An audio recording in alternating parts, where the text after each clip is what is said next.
এখন মাদ্ৰাছা আৰু ভয়ংকৰ ঘটনা।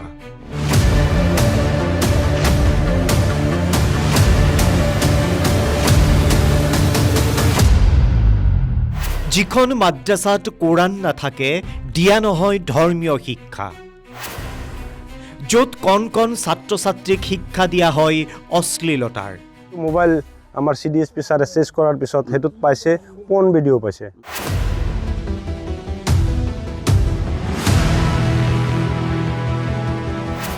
মোবাইলত যৌনগন্ধি ভিডিঅ' দেখুৱাই ছাত্ৰসকলক দিয়ে শিক্ষা। কি উদ্দেশ্য নিহিত হৈ আছে শিক্ষকৰূপী ছাইফুলৰ?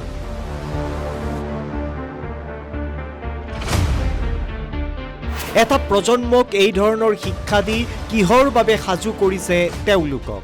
এইবিলাক সৰু সৰু ল'ৰাক আনি মাদ্ৰাছাৰ নামত ইহঁতে আনি মাক দেউতাকৰ ওচৰৰ পৰা আনি কি শিক্ষা দিব? এয়া আচলতে কিহৰ পৰিকল্পনা? আৰক্ষীয়ে উৎখাত কৰে এখন অবৈধ মাদ্ৰাছা।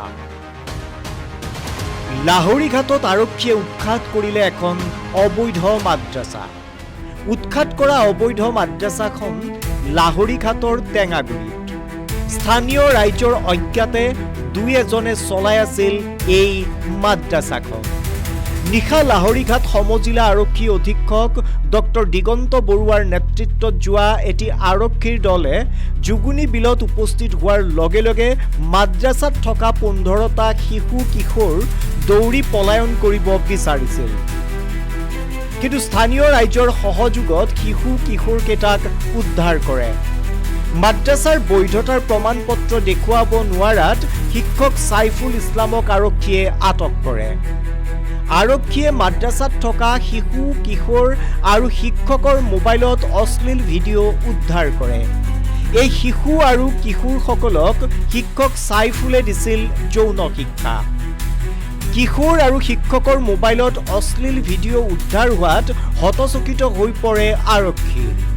স্থানীয় লোকে অভিযোগ কৰে যে এই মাদ্ৰাছাখনত নাছিল কোনো কোৰাণ আৰু দিয়া হোৱা নাছিল ধৰ্মীয় শিক্ষা। কেৱল ফোনতহে দিয়া হৈছিল শিক্ষা। মাদ্ৰাছাত থকা কিশোৰ শিশুসকল কেইবাখনো জিলাৰ আছিল বুলি জানিব পৰা গৈছে। ইতিমধ্যে উদ্ধাৰ কৰা শিশু কিশোৰকেইটাক চাইল্ড লাইনত দিয়াৰ ব্যৱস্থা কৰিছে আৰক্ষীয়ে।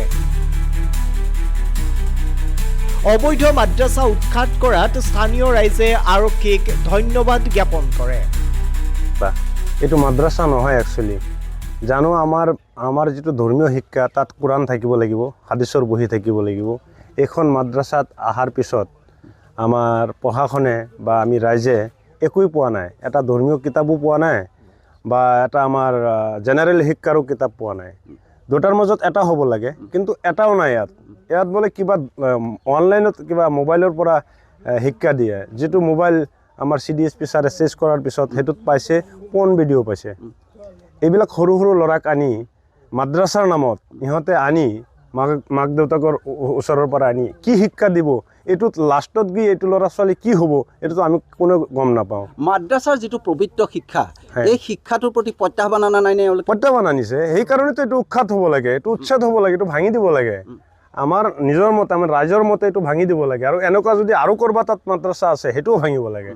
এনেকুৱা মাদ্ৰাছা আমি সমাজে নিবিচাৰোঁ। এনেকুৱা মাদ্ৰাছাৰ জৰিয়তে সমাজলৈ এটা বেয়া বাৰ্তা আহিব। যিহেতু আমাৰ এনেও বহুত আমাৰ ওপৰত দোষাৰোপ হৈ থাকে। এনেকুৱা কিছুমান মাদ্ৰাছাৰ ক্ষেত্ৰত আমাৰ যিটো অৰিজিনেলি ধৰ্মীয় শিক্ষাৰ মাদ্ৰাছা সেইবিলাকৰ ওপৰত প্ৰভাৱ পৰেতো। এই যে শিশুবিলাক, এওঁলোকক শিশুৰ পৰা যেতিয়া এনেকুৱা ধৰণৰ শিক্ষা দিয়া হ'ব, তেতিয়া তেওঁলোকৰ মানসিকতাটো এটা বেয়া মানসিকতা গ্ৰহণ হ'ব। এইটো সঁচা। যিহেতু বেয়া মানসিকতাত যদি গুচি যায় পিছত এইবিলাকক ঘূৰাই কোনে আনিব? এইবিলাক হয়, গম পাইছোঁ। মাদ্ৰাছাখন এইটো মানে আমাৰ ধৰ্মীয় মাদ্ৰাছা নহয়। এইটোত বেলেগ কিবা কিবি শিক্ষা দিয়া হয়। ইয়াত কোনো পবিত্ৰ কোৰাণ বা কিবা হাদিছৰ বহি এইবিলাক পোৱা নগ'ল। ইহঁতে বোলে মোবাইলৰ পৰা ক'ৰবা অনলাইনত কি শিক্ষা দিয়ে ইহঁতে জানে। সৰু সৰু ল'ৰা ছোৱালী মানুহৰ পৰা মাক দেউতাৰ পৰা আনি পেলাই ইহঁতে কি কৰি আছে ইয়াত আমি গমেই নাপাওঁ। আমি ৰাইজে আহি পেলাই চাইছোঁ কোনো কোৰাণ বা বেলেগ কিবা কিবি নাই। ইয়াত মাদ্ৰাছাখন হয় 1-1.5 মাহ হ'ব বা 2 মাহমান হ'ব। আগতে চোৱা নাছিল। আগতে ভাবিছিলোঁ মাদ্ৰাছা হয়, কিন্তু এতিয়া গম পাইছোঁ মানে ইয়াত ডাঙৰ মানুহ আহে, আহি পেলাই কিবা কিবি খাই বোলে মই গম পাওঁ। আৰু মানে ভাং খাই নেকি? ভাং চাং খায়। এই ভাং চাং খোৱা মানুহ ইয়াত আহি থাকে, বেলেগ মানুহ নাই। প্ৰশাসনক এইটো আহ্বান জনাই আছোঁ যে এনেকুৱা মাদ্ৰাছাবিলাক ভাঙিব লাগে। আৰু এইটো মাদ্ৰাছা আমাৰ ধৰ্মীয় মাদ্ৰাছা নহয়। ধৰ্মীয় মাদ্ৰাছা হ'লে এইটো বেলেগ কথা, কিন্তু এইবিলাক বন্ধ মাদ্ৰাছাবিলাক ভাঙিব লাগে। কাৰণ এটা সৰু ৰুম এটা, তাতে কোনো অভিভাৱক নাই, কোনো শিক্ষক নাই।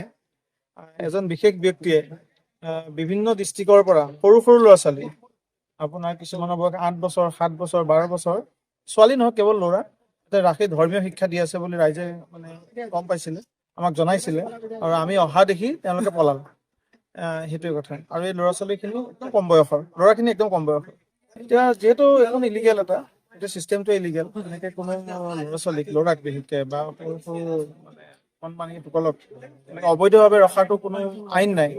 গতিকে এইটো সম্পূৰ্ণ এটা বেআইনী ব্যৱস্থাৰে তেওঁলোকে এনেকে কাম কৰিছে। গতিকে আমি এছপি ছাৰক জনাইছোঁ, চাইল্ড লাইনক খবৰ দিছোঁ, এইখিনি ৰেস্কিউ কৰা যাব। তেওঁলোকে চাইল্ড লাইনৰ মানুহ আহি লৈ যাব। এজন ইয়াৰে কি কয় আৰু অনাৰ শিক্ষক আৰু তেওঁক আমি বৰ্তমান আমাৰ পুলিচ কাষ্টডিত লৈছোঁ।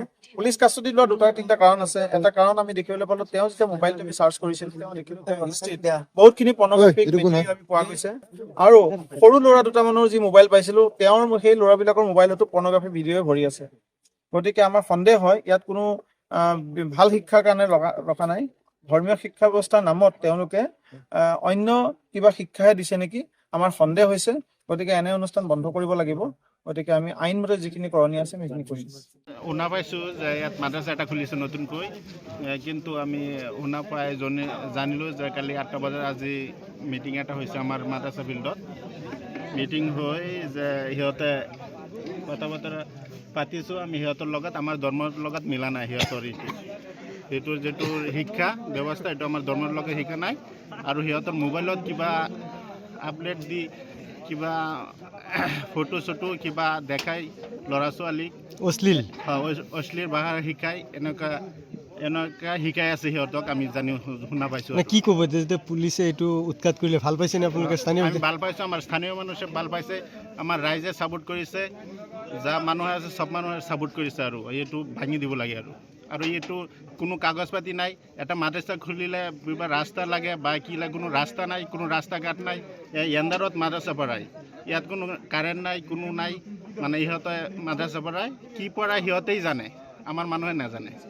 ঠিক আছে। কিলা ছাত্ৰ আছে ইয়াত, যে ছাত্ৰ আছে আমাৰ অচিনাকি ছাত্ৰ, চব যিকেইটা ছাত্ৰ পঢ়ায় ইয়াত অচিনাকি বাহিৰৰ ছাত্ৰ, আমাৰ গাঁৱৰ মানুহে এটাও চিনি নাপায়। আৰু সিহঁতক ক'ৰ পৰা আনিছে, আৰক্ষীয়ে শিক্ষকজনক আটক কৰিছে, শিক্ষকজনক চিনি পায় নেকি? শিক্ষকজনক আমি চিনি নাপাওঁ। সেইটো শিক্ষক ক'ৰ পৰা আহে আমি নাজানো, সেইটো জানিম। আৰু